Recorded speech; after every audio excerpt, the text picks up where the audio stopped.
Welcome to Abstract Essay, where ideas take shape, thoughts find depth, and every conversation explores the art of thinking beyond the obvious. And today I have my special guest. She is an author and, of course, one of her advocacy is shifting conversations, empowering connections, and rewriting the rules of parenting and leadership. No other than Miss Katherine Sellery. Welcome, an abstract essay, Miss Catherine. And can you please introduce more about yourself that I missed? Love to. Thank you so much. It's great to be here, Daniel. Yeah, I've been working with parents for the last 20 something years and coaching and running training programs to support parents in being more effective with their conversations and conflict resolutions and to really build the relationship. So there's this really solid foundation for everybody in the family to feel seen, heard, and understood from their perspective. And I think a lot of that has to do with our conversation today, which is really focusing on emotional triggers and how parents are people too. Children are people too, but so are parents. And it's difficult for kids to manage their emotions. And sometimes it can be difficult for adults to manage their emotions. And in particular, they're exhausted and they're under resourced and they're working and they're raising their kids and just so many things, right? That everybody's juggling. And we're gonna have trouble sometimes feeling completely resourced. And thank you so much for sharing your knowledge and wisdom to the world, Miss Catherine. Thank you for empowering us. So today let's talk about emotional triggers in parenting and leadership. Yeah. What was Well, the yes? Go ahead. yeah, I was just thinking before we got on the air a little bit about a conversation I had with somebody who reached out to me this week. And Yes. it's a perfect example. In this case, it's a single parent, a mom with a 4 year old who has relocated to a different state, is in the process of a divorce. And there are just so many pressures on both she and her son. And I guess she's trying to figure out why is he mad all the time and he's so angry and what can I do to help him? And there are all kinds of things we can do to help him. But first and foremost, we need to help her, right? We need to help Yes. the moms, the dads, the parents, the caretakers, the adults in the room so that they're resourced, so that they're getting enough support, so that they can be the best version of themselves. And I think that actually we're at a crisis because everybody is working so hard to make ends meet. And I feel like there's just so many folks who feel under stress and difficult to have the space to handle disruptions in the way maybe that they really wish that they could. Miss Catherine, our triggers often came from our own childhood or past leadership experiences. How can someone start to trace a current reactive pattern back to its original source? I think that when we find ourselves in the same pattern, but perhaps the person that we're in the pattern with changes. So it had this face on it that time, but I know I'm in the same pattern, but it's now this person this time, and this person this time, and this person this time. So after a while, you begin to realize you're the common denominator, that the same pattern is unfolding with different people over the course of your life. But when you get right back to it, you find yourself in the same dance. And the dance is because your impressions from your upbringing and your childhood have, until they're addressed and we've released them, have, without even your consent necessarily, unwittingly, the patterns are so embedded that they appear in our dynamics and relationships. So that's, I guess, the number one way for us to recognize that, wow, is this about me? Am I the one who's bringing, this dynamic again and again and again and again in every relationship? And I just keep attracting the same person who's going to help me eventually see that, oh my gosh, I need to address the pattern because I'm the source of the pattern, or my upbringing is the source of the pattern. When we have that realization and we recognize, oh my God, it's from my family of origin and beyond, because I believe in transgenerational patterns that just keep passing down from generation to generation until they're actually addressed. So we recognize we're in the pattern. We can possibly think about, oh God, yeah, my mom did that, or my dad did that, or oh yeah, I remember that happening. And we can go back to different times in our own childhood where the same dance was unfolding. And we might have, in our experience as the young person, said to ourselves, I'll never do that. And then here we find ourselves in our adult experience actually having that same pattern unfold. So sometimes we can go back to the source in our own nuclear family. Not necessarily all the time, but I think that, most of us can go, yeah, I remember when that, oh yeah, right. And sometimes with the aid of a therapist or hypnosis, we're able to go back to the point of origin and recognize how this pattern is so familiar, and that we tend to go to the familiar because the familiar feels safe, even when it's destructive, even when it's not really safe. But familiarity feels like safety to the nervous system. And that's what I think is at the core of this. Before we even have a conscious thought, our body signals a trigger that, let's say, already immune to our system. What is the most effective way to become aware of these physical cues and use them as a push button? Yes, such a good point. Well, the pause is so important. And I think centering and grounding exercises. So when we begin to integrate the body, so Eugene Gendland, who started the work that I am most familiar with Gendland, he said that, the body holds the score. So basically that work that came out of this IFS and somatic all originated with Gendland. And basically there's something in us that's arising. And when we're bigger than what's bugging us, and when we are present, self in presence, if we're self in presence, it means that my sense of who I think I am, or what I think of as who I am, is expanded. It's large, and it's able to hold all of it.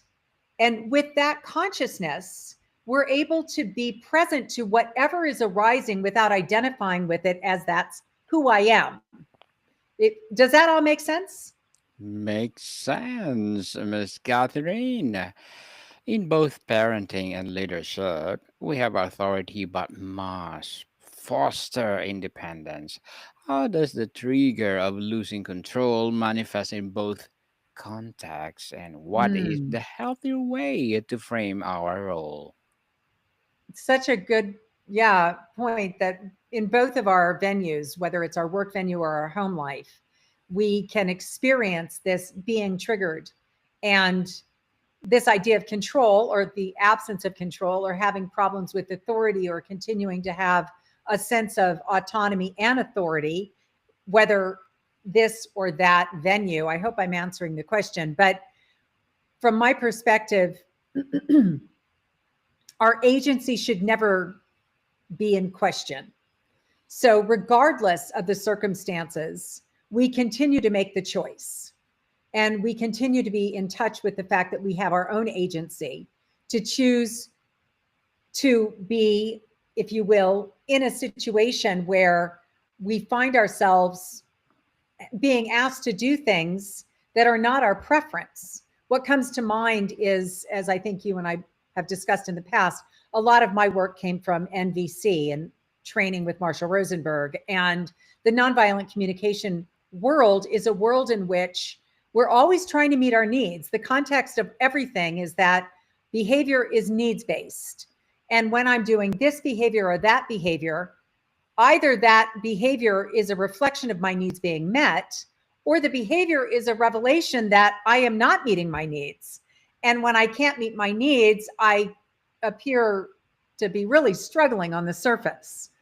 So if I'm in a situation, and there was an example I remember with a school teacher, and she was working in a school district, and they had, as was the case with Marshall Rosenberg, required that there be grades, and really struggled with this because it wasn't as though everybody came in at the same level. Some kids came in here, some kids came in here, and Marshall would say, I would be more than happy to tell you where this kid who came in at this level is now, and that they have worked hard and progressed, and I can explain to you how much improvement they've made.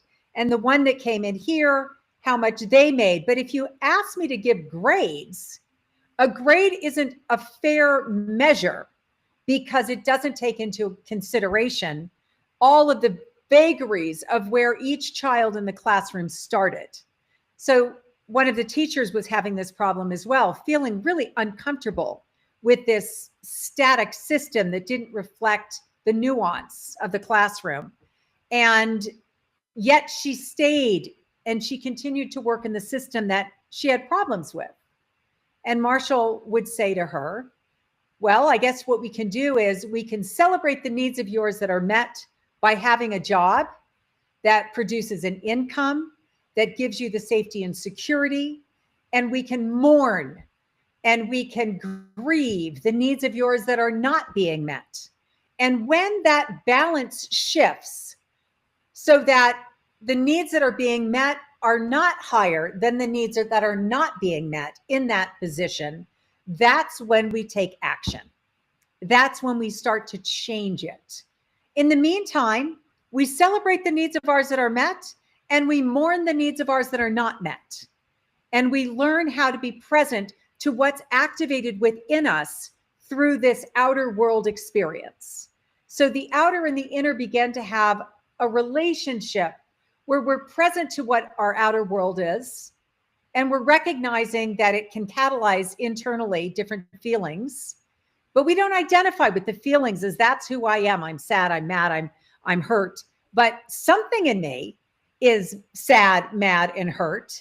And I, as the presence that I am, can be with these aspects of myself and present to what's being experienced by this part of me, so that I'm honoring all that arises, and not from a agendized perspective of, oh, I'm going to be, for this feeling and against this one, but just present to all of it. And as we notice with our needs and that shifting equation, we begin to take action and make the changes when that time is right. Interesting, Miss Catherine. Interesting indeed. And when a child or employee bring us a problem or triggers is often to immediately solve it for them. How do we shift from being the fixer to being a coach in these emotionally changed moments? Hmm. So nobody really wants other people to take over and become the fixer. I think that's kind of embedded in the way you stated the question. And I actually work with parents all the time around this idea of, when you fix that problem, what you're doing is you're robbing that child of the opportunity to feel how capable and competent they are. So empowering your child is being with them and having a process where you can really engage in a collaborative problem-solving model that they are leading. And the same thing would apply to the workplace.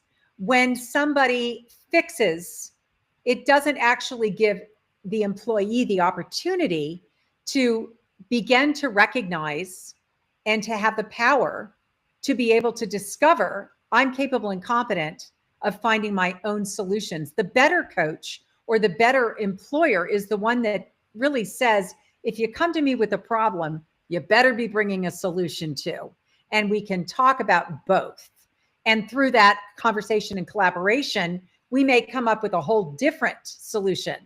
But it's through that combination, both with children as well as with adults, that they, all of us, experience a sense of capability, competency, and agency, that we are able to think through the problems that we encounter. Miss Catherine, a child's tantrum or an employee's underperformance can feel like a direct reflection of our worth. How do Yeah. we disentangle their behavior from our identity as a good parent or effective leader? Oh, it is a core. It's one of the core problems with parenting, is that, and it can also be with the workplace, that parents at stages can begin to feel like their children are their possessions, or their children are a reflection of them. And there's the absence in that case of recognizing that your children are rightfully needing to, at the right point in time, separate and individuate, and that we are with them in their journey from, child all the way through, to support in this individuation process. Now, that doesn't mean that we won't have our differences of opinion, and we might find behaviors that this individuated, growing child, adult, teen is experiencing, and we may have opinions about those behaviors. But as long as we stay in our lane, at least we're not adding to the level another degree of complexity, that we have mistakenly made them a reflection of us, and that we're embarrassed or ashamed of their behavior because it makes us feel less good about ourselves. So that's really, really important in parenting, to be able to be with a child who's really upset and not start making it about, you've got to calm down right now because people are looking at me and what a bad mom I am. Like, what is that narrative about? No, I'll be with you. I see you're really upset right now, and that you're very disappointed that this thing didn't pan out. And you're not sure how to manage all the feelings that are arising, but you're not alone in this. And I'm here with you. And we can breathe together, and then you can start to do some of the steps that are called co-regulating. We can co-regulate with our children and help them gain composure again. And they can then become in command of themselves. When anyone is so emotionally wound up, they literally are disconnected from their frontal lobes, which is where the executive function part of the brain is. They're not thinking. The logic is out the window. The emotions have flooded the nervous system. They need support, which is not judgment, guilt trips, shaming about how they're making you look bad. It has nothing to do with you. I mean, it does only insofar as it is our job as leaders, as well as parents, and the leadership role we play there, to be teaching the skills so that everyone learns how to regulate their emotions. Things that are as simple as name it to tame it. Just learning the words to be able to have an expanded vocabulary, to be able to name what's happening internally. And when you do that, it diffuses.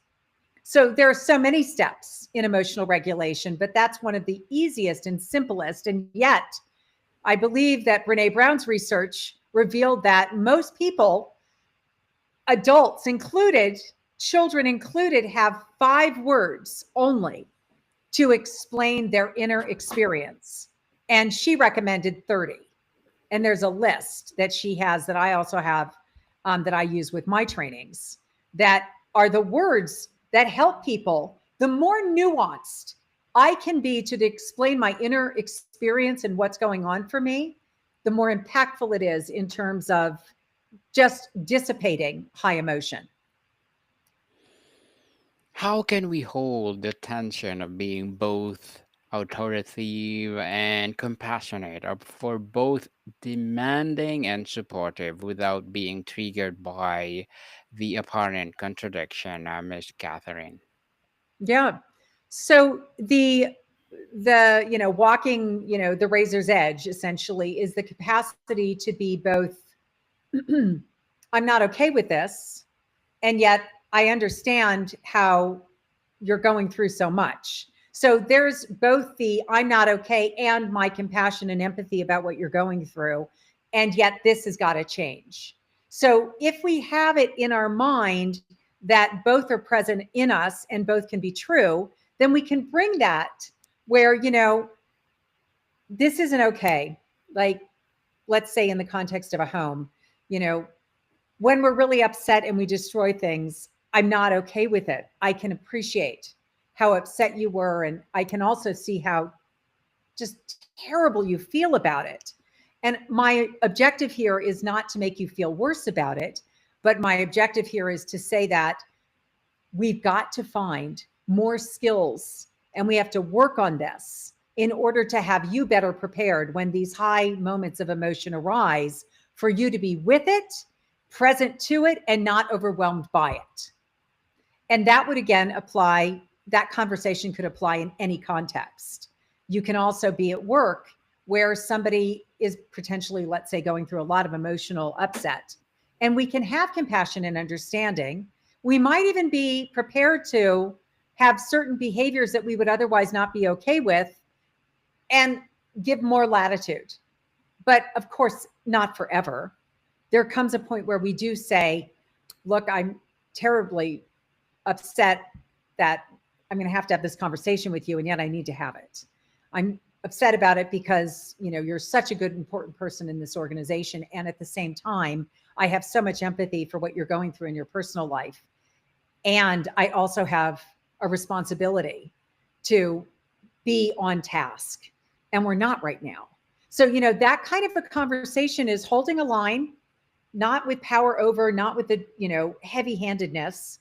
I think it's going to work better this way. And I think you're going to have a more positive outcome. Because what we know when you use a heavy hand is that it activates retaliation, rebellion, and resistance. And this is well proven. Thomas Gordon, who's researched this, is based on, was nominated for the Nobel Peace Prize 3 times because of the understanding that power over, where the other person feels completely like you have one choice, it's my way or the highway, and just do it. And whatever is coming up for the other person not only is not seen, heard, and understood from their perspective, it's marginalized, it's invisible, it doesn't matter. It activates retaliation, rebellion, and resistance in anyone of any age, in any context. It's not effective. There are many forms of power. And in that context, I would say it is the least effective form of power. Power with is more powerful than power over every single time. Interesting it is, Miss Catherine. But before we wrap up our discussion for today, I'm inviting you to listen to my other podcast, people, because my Abstract Essay is already in 5th season. Abstract Poetry in 2nd season, and my Book 101 review in 5th season too.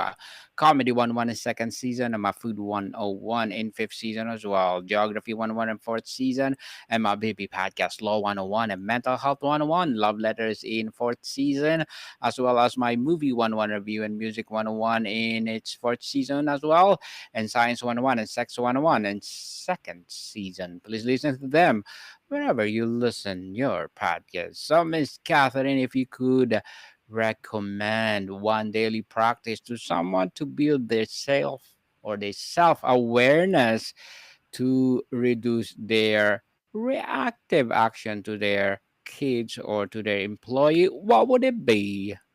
No, so lovely.